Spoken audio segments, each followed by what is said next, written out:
What's up, guys? It's Real Deal Minecraft, and I'm going to be showing you my latest redstone creation, which happens to be a 4-bit ALU that I came up with in Minecraft. So I'm going to show you how it works and what it does, and we'll go on from there. So this black region right here is the control room, where everything is controlled in the ALU. So we have a display in hexadecimal right here, and we also have the binary number up there designated by those 4 torches. And then behind us we have a lot of levers which program our ALU. So I'll show you what it does and everything. So the first 4 things that are designated by the 4 different colors are the 4 different numbers that we can put into our ALU. And then the next ones tell which numbers will be affected, and then the next 3 will tell us what operation we'll use in the ALU, and I'll show you what all that means in a second. But first we're going to pick 4 different numbers. So we'll just say 5, and we put this in binary. So there's 5 in binary, and we'll just go up from there. So we'll go 5, 6, and the next one we'll put 7, which is this. And then in the final one we'll put 8. So we have 5, 6, 7, and 8. But nothing is affected yet, and I'll show you why in a second. So now we need to pick which 2 numbers will be affected by the operations that we choose. So let's just say we wanted 8 and 5 to be affected. So we're going to put 8 in the A register, and 8 is the D one. So D is 1, 1, which these signs tell you exactly which one is which. So 1, 1 is D in the A, and then in the B we're going to put the A number in, which is just 0, 0. So that will already be displayed there. And then we can pick which operation we want. So for starters, 0 does nothing. Nothing will happen to the numbers when 0 is in. But if we have 1, 0, 0, 1, as explained by these signs, now we're adding. So what we just programmed into the ALU is 4 different numbers, and we're going to add the 4th number to the first number, which is 8 and 5.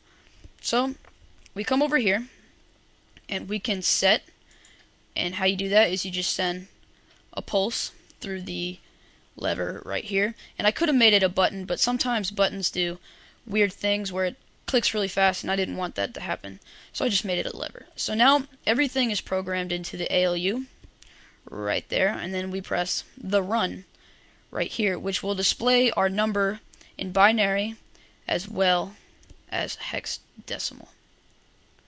So if we watch, and there you go. In hexadecimal we have D, and then in binary we have 1, 1, 0, 1. So that would be 13, I believe. Yes, that would be 13. So we have 13 here and 13 displayed here. So I'll turn the run lever off, and when we turn run off, that makes the display go back to 0, as well as the binary. So right now we can do a different operation if we wanted to. We still have the same 2 numbers in, and we don't need to set again. We just setted all the numbers already. So basically all you do is you change your operation. So let's just say we subtract, which is the second operation. So in binary we put 2. So now we're subtracting, since 8 is in the first register and then 5 is in the second one. We're going to take 5 away from 8. And unfortunately this does not recognize negative numbers, so you would have to recognize that in the binary thing above. So if we subtract, if we take away 5 from 8, we should get 3. So in binary we have 3 up there, which is 0, 0, 1, 1, and then we have 3 on the display. So it works really well. And now also in an ALU doesn't only add and subtract, it also does your other things like and, or, not, XNOR, and different things like that. So I have the thing pasted up on here to show. So I'll just do one. Let's just do and.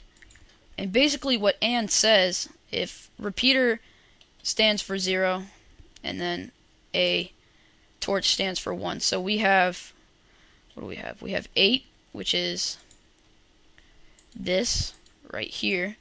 And then we also have 5, which is this right here. So remember, these are 0, and basically what and does is whenever two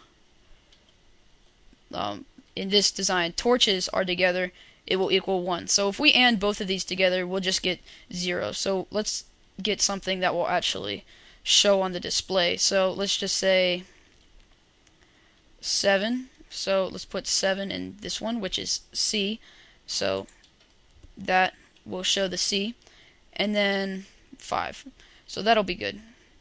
So if we and 7 and 5, we should get something. I don't feel like doing that right now, but that's why we have the ALU to do it for us. So if we run it again, the hexadecimal doesn't really do much here. If you want to see the number in hexadecimal, it'll do it. But the binary above will tell us what it is. So we get 5 in hexadecimal, and in the binary up here we see more clearly what and does. So basically you can go through all the operations and it works pretty good. Everything works really good. You can store 4 different numbers, do your operations differently, and tell which numbers to go in. So I think this is pretty cool. You can mess around with all the different operations and stuff like that. Just remember, whenever you change numbers, you have to set it by pressing it and then pressing it again to send one pulse. And yeah, so feel free to download the save file, which I always have in my description as well as in my channel in the About Me section. So this is all for the ALU. I'll have another video about it soon, but for now this is just a sneak peek. So thanks for watching, guys. Bye.